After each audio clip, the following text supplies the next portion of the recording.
नमस्कार दोस्तों, आपने देखा होगा वंध्यत्व यानी बांझपन से ग्रस्त लोग मानसिक रूप से बहुत परेशान रहते हैं। इसे जीवन का एक अभिशाप समझने लगते हैं।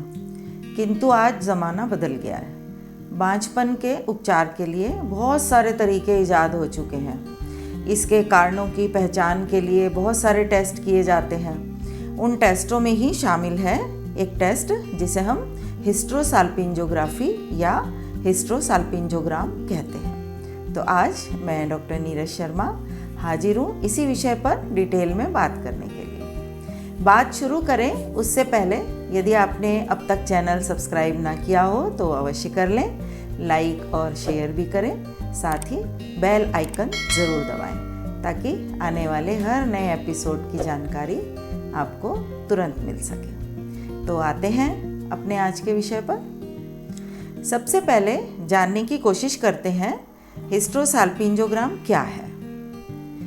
हिस्ट्रोसाल्पिंजोग्राम, जिसे शॉर्ट में हम HSG कहते हैं, एक एक्सरे परीक्षण है जो गर्भाशय और फैलोपियन ट्यूब की जांच करता है। इस प्रक्रिया में एक कंट्रास्ट डाई को गर्भाशय ग्रीवा के माध्यम से गर्भाशय में इंजेक्ट किया जाता है और फिर एक्सरे लिया जाता है जो डाई को गर्भाशय और फैलोपियन ट्यूब से गुजरते हुए दिखाता है। इस प्रकार ली गई तस्वीरों से डॉक्टर को महिला के प्रजनन अंगों की समस्याओं का पता लगाने में मदद मिलती है जो उसे गर्भवती होने से रोक सकती है। इसके अलावा फैलोपियन ट्यूब और गर्भाशय की कैविटी के आकार, प्रकार, खुली या बंद होने के विषय में भी जानकारी मिलती है। अब जानते हैं हिस्ट्रोसाल्पिंजोग्राम कब किया जाता है। मासिक धर्म के स्राव के खत्म हो जाने के 2 दिन से लेकर अगले 1 सप्ताह के अंदर किया जाता है, यानी पीरियड्स के समाप्त होने के बाद और ओव्यूलेशन की प्रक्रिया से पहले। अब देखते हैं कि ये जांच कैसे की जाती है और कौन कर सकता है इस जांच को। तो HSG की जांच स्त्री रोग विशेषज्ञ, रेडियोलॉजिस्ट या फिर प्रजनन एंडोक्राइनोलॉजिस्ट कर सकते हैं। इस प्रक्रिया में धातु या फिर प्लास्टिक की एक लंबी कैनुला होती है, उसके दूसरे सिरे पर सिरिंज, जो इंजेक्शन वाली सिरिंज होती है बड़ी, उसमें डाई भरकर उसको लगाते हैं। पेशेंट को टेबल पे लिटाते हैं और योनि मार्ग से गर्भाशय ग्रीवा को पकड़कर वो डाई जो है गर्भाशय में इंजेक्ट की जाती है और फिर एक्सरे लिया जाता है।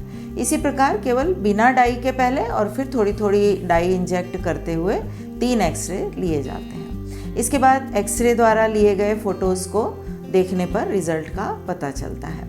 यदि कोई समस्या नहीं होती तो डाई गर्भाशय की कैविटी और फैलोपियन ट्यूब से होते हुए पेट में स्पिल करके आंतों के आसपास इकट्ठी हो जाती है। देखते हैं जैसे इस तस्वीर में देखिए, एक नॉर्मल रिपोर्ट की तस्वीर है ये। इसमें डाई गर्भाशय ग्रीवा से गर्भाशय कैविटी और फिर फैलोपियन ट्यूब से होती हुई पेट में जाती आपको दिखाई दे रही होगी, नीचे इकट्ठी होती हुई दिखाई दे रही होगी। अगर कहीं रुकावट है तो डाई उससे आगे नहीं जाती, वहीं रुक जाती है। अब देखिए इस दूसरी तस्वीर को। इस तस्वीर में आप देख पा रहे होंगे कि डाई गर्भाशय कैविटी तक ही सीमित रह गई है, ट्यूब में नहीं गई है। इसका अर्थ है कि ट्यूब्स बंद हैं। ये HSG की एबनॉर्मल रिपोर्ट होती है। कभी कभी ऐसा भी होता है कि एक ट्यूब खुली होती है और दूसरी बंद हो सकती है। कभी कभी कैविटी 2 भागों में भी बटी हुई होती है, यानी कि बीच में एक सेप्टम यानी पर्दा उसको 2 भागों में विभक्त कर देता है। आप देख सकते हैं इस चित्र में कि कैसे गर्भाशय गुहा 2 भागों में बटी हुई है। ऐसे ही गर्भाशय पर्दे द्वारा 2 भागों में बटा ना होकर गर्भाशय ग्रीवा, जहाँ से स्टार्ट होता है, वहीं से ही 2 भागों में बटा हुआ होता है। इस तस्वीर में देखिए ऐसा लग रहा है जैसे गर्भाशय का आकार नॉर्मल नहीं है और ये नीचे से ही 2 हिस्सों में बटा हुआ है। तो इस तरह की एबनॉर्मलिटी का पता भी HSG द्वारा ही चलता है। अब हम देखते हैं कि इस जांच की आवश्यकता कब होती है, इस बारे में जान लेते हैं। ये जानना बहुत ज़रूरी है कि गर्भाधान की प्रक्रिया में शुक्राणु फैलोपियन ट्यूब से होकर अंडे को निषेचित करते हैं और निषेचित अंडा फैलोपियन ट्यूब से होकर गर्भाशय तक जाता है और वहीं गर्भाशय की दीवार में स्थान ग्रहण कर एक स्वस्थ भ्रूण के रूप में विकसित होता है। इसलिए फैलोपियन ट्यूब का रोल बहुत इम्पॉर्टेंट है, इसलिए उसका खुला होना आवश्यक है। वहीं यदि फैलोपियन ट्यूब बंद हो, अवरुद्ध हो, तो जो ये निषेचन की प्रक्रिया है उसको रोक देता है और यही बांझपन का एक प्रमुख कारण भी है। इसके अलावा ट्यूबल लाइगेशन या ट्यूबल रिवर्सल की सफलता की जांच के लिए भी HSG किया जाता है। जैसे HSG द्वारा ये भी जानने में मदद मिलती है कि ट्यूबल लाइगेशन यानी जो नसबंदी का ऑपरेशन होता है उसमें फैलोपियन ट्यूब को ही काट के बंद किया जाता है, तो वो सफलतापूर्वक बंद हो गई है या नहीं हुई है। और या फिर कभी कभी नसबंदी के ऑपरेशन को खोलने की किसी को ज़रूरत पड़ जाती है, तो उस ऑपरेशन के बाद में ये जांचने के लिए भी किया जाता है कि वो ट्यूब खुल गई है या नहीं खुली है। चूँकि HSG प्रारंभिक जांचों में शामिल होती है, इसलिए इसके रिजल्ट के आधार पर आगे की जांच जैसे कि सोनोहिस्टोग्राफी या हिस्ट्रोस्कोपी के लिए भी योजना बनाने में मदद मिलती है। इसके अलावा गर्भाशय में फाइब्रॉइड यानी गांठ या फिर असामान्य आकार, जैसे अभी हमने ऊपर तस्वीरों में देखा, कैविटी की शेप, ये समझने में मदद मिलती है। आजकल चूँकि हिस्ट्रोसाल्पिंजोग्राम का उपयोग केवल ये निर्धारित करने के लिए किया जाता है कि नलिकाएं खुली हैं या नहीं, क्योंकि गर्भाशय का अध्ययन करने के लिए अन्य कम जटिल और भी बेहतर परीक्षण आजकल आ गए हैं, तो उनके उपयोग से भी वो चीज़ें देखी जा सकती हैं। इसके अतिरिक्त HSG गर्भाशय की संरचनात्मक समस्याओं यानी आकार प्रकार या अन्य असामान्यताओं का पता लगाकर गर्भपात के कारणों को समझने में भी मदद मिलती है, क्योंकि उसके आकार से कई बार गर्भपात भी हो जाता है अगर असामान्य आकार हो।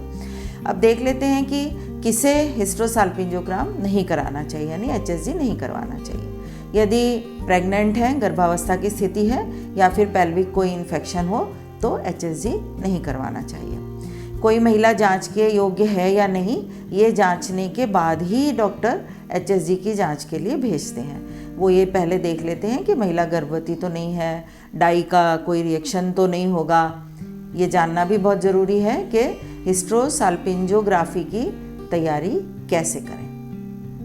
अक्सर मैंने देखा है कि डॉक्टर के द्वारा HSG की जांच के लिए लिख कर देने पर महिलाएं घबरा जाती हैं, बल्कि कुछ तो रोने ही लगती हैं और बहुत दर्द तो नहीं होगा, इस तरह के प्रश्न पूछती हैं। आजकल सोशल मीडिया के ज़माने में तुरंत गूगल करके या फिर वीडियोस देखकर जानने की कोशिश करती हैं या फिर अन्य महिलाओं से बात करती हैं। किसी का अनुभव अच्छा नहीं रहा हो तो वे इस जांच को कभी दर्दनाक तरीके से पेश कर देती हैं, जिससे एक अनजाना सा डर मन में बैठ जाता है। तो अपने मन से डर को निकाल दें। इस प्रक्रिया में 5 मिनट से भी कम समय लगता है, कोई बहुत ज़्यादा परेशानी नहीं होती। एडमिट होने की भी कोई आवश्यकता नहीं होती है और थोड़े समय में ही घर जा सकते हैं। और एक बात सोचकर देखिए कि यदि थोड़े से दर्द से घबरा जाएंगी तो बच्चे को जन्म कैसे देंगी। इसलिए मजबूत बनिए और डॉक्टर पर भरोसा रखिए। HSG से आधा से 1 घंटा पहले दर्द के लिए इंजेक्शन या फिर डॉक्टर की बताई हुई दवाई लें। इंजेक्शन लेने की स्थिति में खाली पेट होना ज़रूरी है, इसलिए जिस दिन जांच के लिए जाएं सुबह से कुछ खाकर ना जाएं। संक्रमण से बचने के लिए भी पहले से एंटीबायोटिक लिए जा सकते हैं ताकि बाद में कोई संक्रमण ना हो जांच के बाद। HSG कराने जाएं तो किसी को साथ लेकर जाएं ताकि वापस यदि कोई समस्या हो तो वापस घर तक आने में कोई दिक्कत ना हो, क्योंकि जांच के बाद कई बार पेड़ों में ऐंठन, हल्का या थोड़ा तेज़ दर्द महसूस हो सकता है और जब नलिकाएं अवरुद्ध होती हैं तो ऐंठन थोड़ी ज़्यादा महसूस होती है। इस प्रक्रिया के बाद 5 मिनट से लेकर कुछ घंटों तक ऐंठन रह सकती है। ये हल्की या फिर मध्यम महसूस हो सकती है। ऐसे में डॉक्टर की सलाह पर कोई दर्द निवारक दवा आप ले सकते हैं। इसके अलावा परीक्षण के बाद योनि से निकलने वाला जो अतिरिक्त डाई का जो घोल होता है वो वापस निकल जाता है बाहर, जो एक्स्ट्रा होता है, तो उसको रोकने के लिए आपको पैड पहनना पड़ सकता है। अक्सर स्राव चिपचिपा होता है और उसमें थोड़ी मात्रा में ब्लड भी होता है, इसके लिए पैंटी व पैड साथ लेकर जाएं। इसके अतिरिक्त इसके कुछ दुष्प्रभाव भी दिखाई दे सकते हैं, जैसे ऐंठन होना, जैसे हमने बताया अभी। इसके अलावा चक्कर आना, पेट खराब होना या फिर जी मिचलाना या कभी कभी उल्टी भी हो सकती है। 1 या 2 दिन तक योनि से थोड़ी मात्रा में रक्तस्राव भी हो सकता है।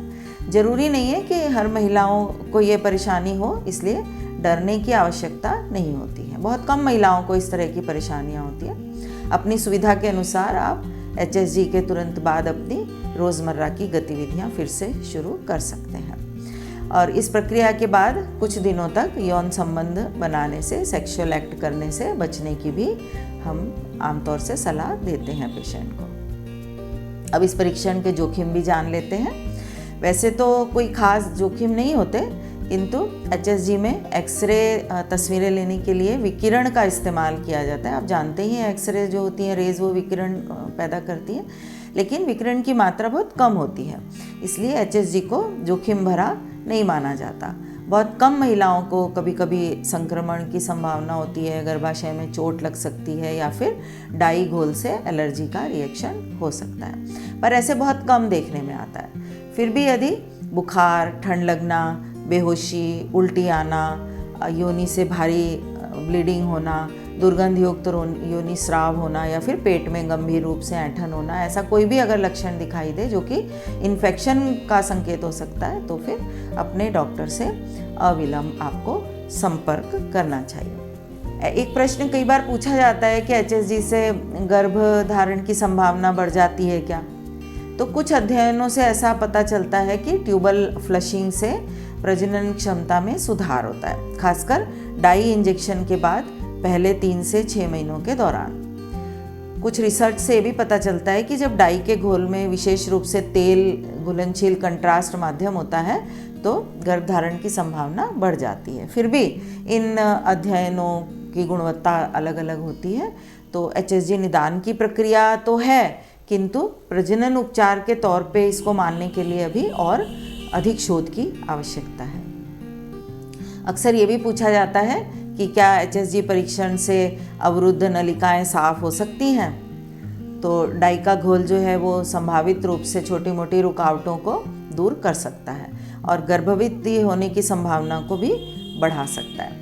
ऐसा मैं अपने अनुभव से कह सकती हूँ कि इस जांच के बाद यदि नली के अंतिम छोर पर हल्की फुल्की झिल्ली नुमा रुकावट हो तो डाई के प्रेशर से जाने से रुकावट दूर हो सकती है और प्रेगनेंसी की संभावना बढ़ जाती है। वैसे इस सिद्धांत को अभी सिद्ध करने के लिए और अधिक रिसर्च की आवश्यकता है। एक प्रश्न ये भी पूछा जाता है कि क्या HSG परीक्षण के तुरंत बाद गर्भवती होना सुरक्षित है? तो आमतौर पर HSG के कुछ दिनों के भीतर ही गर्भधारण करने की कोशिश करना सुरक्षित होता है, इसमें कोई प्रॉब्लम नहीं है और इस विषय में अपने डॉक्टर से भी आप खुलकर बात कर सकते हैं। तो आज आपने HSG के बारे में बहुत विस्तार से जाना, कई भ्रांतियां भी दूर की। फिर भी अगर आपके मन में कोई प्रश्न हो या कोई दुविधा हो तो आप कमेंट बॉक्स में लिखकर पूछ सकते हैं।